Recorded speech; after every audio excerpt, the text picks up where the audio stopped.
मित्रांनो नमस्कार. आज आपण NSP म्हणजेच नॅशनल स्कॉलरशिप पोर्टलवर विद्यार्थ्यांचं फ्रेश रजिस्ट्रेशन कसं करतात याविषयी पूर्ण स्टेप बाय स्टेप माहिती मिळवणार आहोत.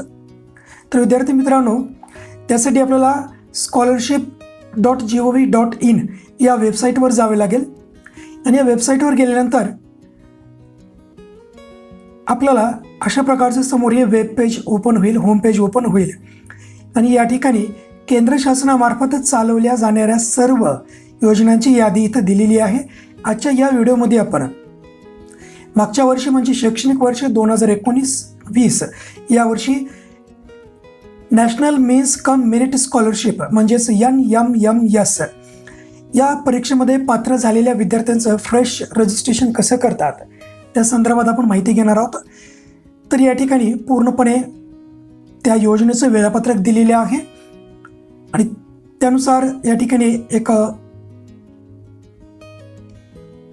ठिकाणी त्या संदर्भात गाईडलाईन्स देखील दिलेली आहे, FAQs देखील दिलेले आहेत आणि त्याचबरोबर या योजनेसंदर्भात सर्व वेळापत्रक. ही योजना या योजनेची अंतिम तारीख आहे तर म्हणजे 31 ऑक्टोबर 2020. व्हेरिफिकेशन करू शकता आपण 15 नोव्हेंबर 2020 पर्यंत आणि इन्स्टिट्यूट व्हेरिफिकेशन होईल 15/11/2020 पर्यंत. तर या ठिकाणी आपल्याला नवीन रजिस्ट्रेशनवर क्लिक करावं लागेल. न्यू रजिस्ट्रेशनवर क्लिक केल्यानंतर आपल्यासमोर अशा प्रकारचं एक नवीन पेज ओपन होईल. या ठिकाणी सर्व गाईडलाईन्स दिलेले आहेत. So the guidelines for registration on national scholarship portal. तर हे जी सर्व मार्गदर्शक सूचना दिलेल्या आहेत या सर्व आपण एकदा वाचून घ्याव्यात आणि ज्या विद्यार्थ्याची माहिती NSPवर द्यायची आहे तर त्या विद्यार्थ्यासंदर्भात ही सर्व माहिती जर आपण अगोदरच काढून ठेवली तर नक्कीच आपल्याला फॉर्म भरायला सर्व सोपं जाईल. या ठिकाणी विद्यार्थ्याचं नाव, स्टेट ऑफ डोमिसाईल, त्यानंतर स्कॉलरशिप कॅटेगरी, या ठिकाणी प्री मॅट्रिक इयत्ता 1ली ते 10वीसाठी आहे, पोस्ट मॅट्रिक इयत्ता 10वीच्या पुढील सर्व वर्गांसाठी ही योजना असेल. त्यानंतर विद्यार्थ्याचं पूर्ण नाव, त्याचबरोबर विद्यार्थ्याचा मोबाईल नंबर आणि या मोबाईल नंबरवरती इथून पुढचे सर्व OTP किंवा आपला ॲप्लिकेशन ID देखील येणार आहे. त्यानंतर जर ईमेल ID उपलब्ध असेल तर ईमेल ID देखील आपण या ठिकाणी देऊ शकता. त्याचबरोबर विद्यार्थ्याचं बँक अकाउंट डिटेल्स द्यायचं आहे. त्यानंतर आयडेंटिफिकेशन डिटेल्समध्ये एकतर आपण आधार कार्ड देऊ शकता किंवा विद्यार्थ्याचं बँकेचं पासबुक द्यायचं आहे. त्यानंतर हे सर्व वाचल्यानंतर आपण या ठिकाणी क्लिक करायचं आहे आणि या ठिकाणी आपण कंटिन्यू या बटनावर क्लिक करायचं आहे. कंटिन्यू या बटनावर क्लिक केल्यानंतर आपल्यासमोर अशा प्रकारचं नवीन पेज येईल. Fresh registration for academic year 2020-21. या ठिकाणी सर्वात अगोदर आपल्याला स्टेट ऑफ डोमिसाईल निवडायचं आहे म्हणजे आपलं रहिवासी राज्य निवडायचं आहे महाराष्ट्र. त्यानंतर स्कॉलरशिप कॅटेगरी प्री मॅट्रिक का पोस्ट मॅट्रिक, तर प्री मॅट्रिक आपल्याला या ठिकाणी निवडायचे आहे. त्यानंतर विद्यार्थ्याचं संपूर्ण नाव, त्यानंतर स्कीम टाईप, स्कॉलरशिप स्कीम निवडायचं आहे आपल्याला NMMS. त्यानंतर विद्यार्थ्याची जन्मतारीख, जेंडर, मोबाईल क्रमांक, ईमेल ID उपलब्ध असेल तर. त्यानंतर विद्यार्थ्याचं IFSC कोड द्यायचा आहे. परत आपल्याला IFSC कोड परत कन्फर्म करायचा आहे. अचूकपणे विद्यार्थ्याचं बँक अकाउंट नंबर द्या. परत आपल्याला बँक अकाउंट नंबर आणखी एकदा कन्फर्म करायचं आहे. हे सर्व माहिती भरल्यानंतर आपल्याला बँकेचं नाव या ठिकाणी या बॉक्समध्ये दिसेल.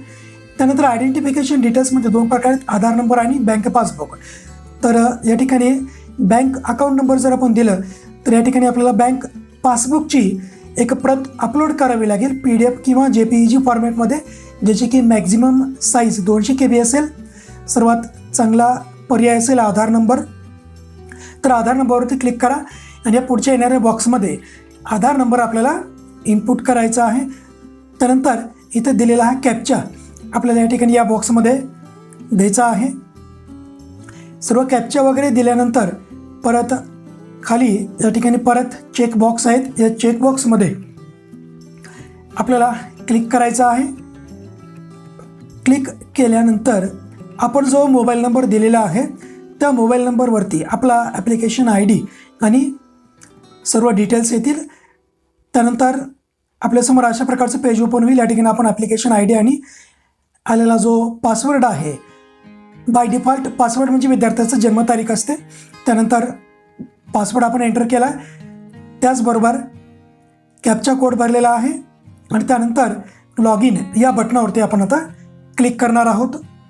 तर लॉग इन या बटनावर क्लिक केल्यानंतर आपल्यासमोर नेक्स्ट पेज ओपन होईल आणि या ठिकाणी अशा प्रकारचा मेसेज येईल की वन टाईम पासवर्ड आपल्या मोबाईल नंबरवरती पाठवलेला आहे. त्याचबरोबर तो 5 डिजिट कोड या ठिकाणी आपल्याला द्यायचा आहे. तो OTP इथे एंटर करून कन्फर्म करायचा आहे. या ठिकाणी आणखी 2 ऑप्शन्स बघा की OTP जर आला नसेल तर रिसेंड OTP वरती क्लिक करा. या ठिकाणून आपण दिलेला मोबाईल नंबर देखील याच क्षणी बदलू शकतो. त्यानंतर आपण OTP दिलेला आहे. आता कन्फर्म OTP वरती आपण क्लिक करूया आणि त्यानंतर पुढे जाऊया.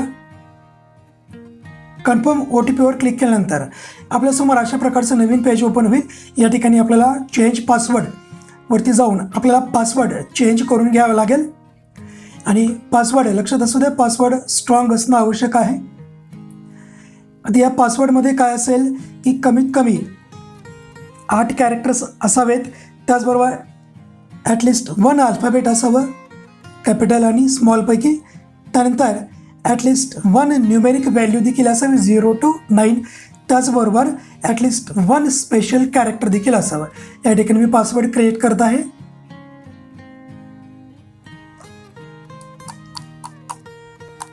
त्यानंतर आपण सबमिट या बटनावरती क्लिक करूया पासवर्ड कन्फर्म करून परत.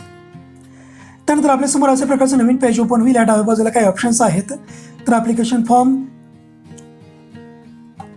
त्यानंतर अशा प्रकारचं आपलं नाव, विद्यार्थ्याचं नाव आणि ही माहिती येईल. या ठिकाणी आपला ॲप्लिकेशन ID देखील आलेला आहे. आता हाच ॲप्लिकेशन ID आपण या ठिकाणी कॉपी करूया. या बाजूला बघा ॲप्लिकेशन फॉर्म असेल. त्यानंतर चेक युअर स्टेटस, आपल्या फॉर्मचं स्टेटस देखील आपण या ठिकाणून चेक करू शकता. त्यानंतर आपल्या फॉर्मचं या ठिकाणी आपण प्रिंट काढू शकता. याच ठिकाणून आपण पासवर्ड देखील चेंज करू शकतो. काही कारणास्तव आपल्याला जर फॉर्म ॲप्लिकेशन विड्रॉ करायचं असेल तर इथून आपण ॲप्लिकेशन विड्रॉ करू शकता, लॉग आउट देखील करू शकता. त्यानंतर आपण ॲप्लिकेशन फॉर्म या ऑप्शनवरती क्लिक करूया आणि विद्यार्थ्याचं पूर्ण ॲप्लिकेशन भरायला आता सुरुवात करणार आहोत. तर ॲप्लिकेशन फॉर्मवर क्लिक केल्यानंतर आपल्यासमोर हे अशा प्रकारची सुरुवातीला जनरल इन्फॉर्मेशन येईल. या ठिकाणी स्टेट ऑफ डोमिसाईल जी आपण ऑलरेडी भरलेली माहिती आहे ती बरीच माहिती इथं आलेली आहे. ज्या माहितीमध्ये आता आपल्याला बदल करता येणार नाही. त्यानंतर स्कॉलरशिप कॅटेगरी प्री मॅट्रिक आहे. या ठिकाणी विद्यार्थ्याचं नाव भरायचं आहे, जन्मतारीख, जेंडर, रिलिजन भरलं आपण. त्यानंतर कॅटेगरी सिलेक्ट केली. त्या विद्यार्थ्याच्या वडिलांचं नाव आपण इथं भरत आहोत. त्यानंतर पुढच्या बॉक्समध्ये आपल्याला आईचं नाव द्यायचं आहे. त्यानंतर या ठिकाणी पालकाचं वार्षिक उत्पन्न आपण देत आहोत. त्यानंतर पुढं ईमेल ID उपलब्ध असेल तर द्या. त्यानंतर डे स्कॉलर का हॉस्टेलर, तर डे स्कॉलर विद्यार्थी जर हॉस्टेलमध्ये राहत असेल तर हॉस्टेलर असेल. त्यानंतर अकॅडमिक डिटेल्समध्ये सर्वात अगोदर आपल्याला आपली शाळा निवडावी लागेल. So the select your institute या बटनावर क्लिक करायचं आहे. त्यानंतर सर्वात अगोदर आपलं राज्य निवडायचं आहे. त्यानंतर जिल्हा निवडायचा आहे, ज्या जिल्ह्यामध्ये आपली शाळा आहे. त्यानंतर गेट इन्स्टिट्यूशन लिस्ट यावर क्लिक केल्यानंतर आपल्या निवडलेल्या जिल्ह्यातील सर्वच विद्यालयांची यादी या ठिकाणी ओपन होईल.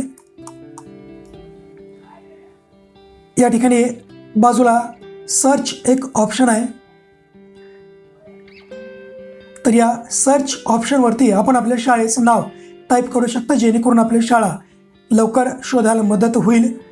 आपण नाव टाईप केलेलं आहे. त्यानंतर आपले इन्स्टिट्यूट या ठिकाणी आलेलं आहे. एकदा कन्फर्म करून घ्या की निवडलेले इन्स्टिट्यूट तेच आहे का, शाळा आपली तीच आहे का. त्यानंतर सिलेक्ट या बटनावरती आपल्याला क्लिक करायचं आहे. त्यानंतर आपली शाळा निवडलेली आहे. पुढं प्रेझेंट क्लास निवडूया आपण, इयत्ता 9वी. त्यानंतर प्रेझेंट क्लास स्टार्ट, चालू शैक्षणिक वर्ष कधी सुरू झालेले आहे ती दिनांक, ती तारीख निवडायची आपल्याला. त्यानंतर मोड ऑफ स्टडी रेग्युलर असेल. त्यानंतर लास्ट एक्झामिनेशन पास्ट, तर इयत्ता 8वीची परीक्षा त्या विद्यार्थ्यांनी दिलेली होती, ते आपण दिलेली आहे. त्यानंतर प्रिव्हियस पासिंग इयर ते देखील आपण दिलेलं आहे, म्हणजे इयत्ता 8वीची परीक्षा त्या विद्यार्थ्याने कोणत्या वर्षी पास झालेली आहे. तर लक्षात असू द्या, इन्स्टिट्यूट निवडल्यानंतर प्रेझेंट क्लास निवडायचा आहे. त्यानंतर पुढे प्रेझेंट क्लास कोणत्या तारखेला सुरू झालेला आहे ती तारीख आपल्याला द्यायची आहे, चालू शैक्षणिक वर्ष थोडक्यात. त्यानंतर परत मोड ऑफ स्टडी दिलेला आहे, पण रेग्युलर. लास्ट एक्झामिनेशन पास्ट इथं 8वी दिलेलं आहे, पासिंग इयर दिलेला आहे.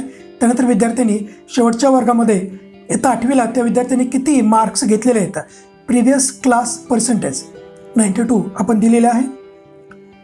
त्यानंतर कॉम्पिटेटिव्ह एक्झाम क्वालिफाईड या विद्यार्थ्याने केंद्र सरकारची कोणती योजना पात्र झाली आहे, तर NMMS ते आपण निवडलेलं आहे. त्यानंतर so the exam conducted by which state, Maharashtra स्टेटमार्फत ही परीक्षा घेतली होती ती आपण दिलेली आहे. त्यानंतर कॉम्पिटेटिव्ह एक्झाम रोल नंबर या ठिकाणी आपल्याला इनपुट करायचा आहे, म्हणजे NMMS या परीक्षेचा hall ticket number, seat number आपल्याला द्यायचा आहे. पुढं so the roll number enter केल्यानंतर त्या परीक्षेचा एक्झाम इयर आपल्याला द्यायचा आहे. सो द डिसेंबर 2019 ही परीक्षा झालेली होती. त्यानंतर अदर डिटेल्समध्ये विद्यार्थी ऑर्फन आहे का, अनाथ आहे का असेल तर आपल्याला त्या ठिकाणी त्या गार्डियनचं पालकाचं नाव द्यायचं आहे. त्यानंतर डिसॅबिलिटी, तर या ठिकाणी विद्यार्थी जर विकलांग असेल तर यस, त्यानंतर नसेल तर नाही, हे सर्व माहिती आपल्याला द्यायची आहे. पुढं वैवाहिक स्थिती, मॅरिड और अनमॅरिड हे द्यायचं आहे. पॅरेंट्स प्रोफेशन म्हणजे विद्यार्थ्याच्या त्या पालकाचं व्यवसाय कोणता आहे तो निवडायचा आहे. IFSC कोड निवडून बँक अकाउंट देऊन कन्फर्म करायचं आहे. त्यानंतर पुढे आपल्या समोर अशा प्रकारचे डिटेल्स येतील. कॉन्टॅक्ट डिटेल्समध्ये राज्य निवडा, जिल्हा निवडा, तालुका निवडायचा आहे, विद्यार्थ्याचा पत्ता आपल्याला द्यायचा आहे, पत्ता दिला आपण. त्यानंतर स्कीम डिटेल्स, पिनकोड भरायचा आहे, पिनकोड दिलेला आहे आपण. त्यानंतर स्कीम डिटेल्स म्हणजे कोणत्या योजनेअंतर्गत विद्यार्थ्याला आपण स्कॉलरशिपसाठी अप्लाय करतोय, तर national means cum merit scholarship यासाठी आपण अप्लाय करतोय, त्याला आपण सिलेक्ट करूया. त्यानंतर पुढे काही डॉक्युमेंट्स आपल्याला विचारलेले आहेत की अपलोड डॉक्युमेंट्स. इथं लक्षात असू द्या की स्कॉलरशिपची रक्कम जर 50,000पेक्षा अधिक असेल तर आपल्याला इथं डॉक्युमेंट्स अपलोड करायचे आहेत. 50,000पेक्षा कमी जर रक्कम असेल तर आपल्याला केवळ या शाळेचं बोनाफाईड आपल्याला अपलोड करायचं. या ठिकाणी तुम्ही पाहू शकता डाउनलोड या बटनावरती हे बोनाफाईड आपण डाउनलोड करून मग पुन्हा माहिती भरून हे आपल्याला अपलोड करायचं आहे. त्यानंतर हे सर्व झाल्यानंतर इथं एक फायनल सबमिट एक ऑप्शन येत आहे, तर फायनल सबमिट त्या बटनावरती आपण आता क्लिक करणार आहोत. पुढे जाऊया. तर अशा प्रकारे हा संपूर्ण फॉर्म विद्यार्थ्याचा आपण भरलेला आहे. तर या ठिकाणी हा फॉर्म आपण पूर्णपणे भरलेला फॉर्म प्रिंट काढू शकता. या ठिकाणी विद्यार्थ्याची सही आणि आपल्या शाळेच्या मुख्याध्यापकाची स्वाक्षरी देखील या फॉर्मवरती घ्यायची आहे. तर वेळोवेळी आपण लॉग इन होऊन आपलं ॲप्लिकेशन फॉर्म किंवा ॲप्लिकेशन फॉर्मचं स्टेटस चेक करू शकता. परत गरज असेल तेव्हा आपण हा फॉर्म प्रिंट करू शकता किंवा पासवर्ड देखील चेंज करू शकता.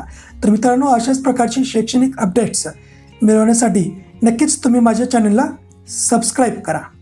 धन्यवाद.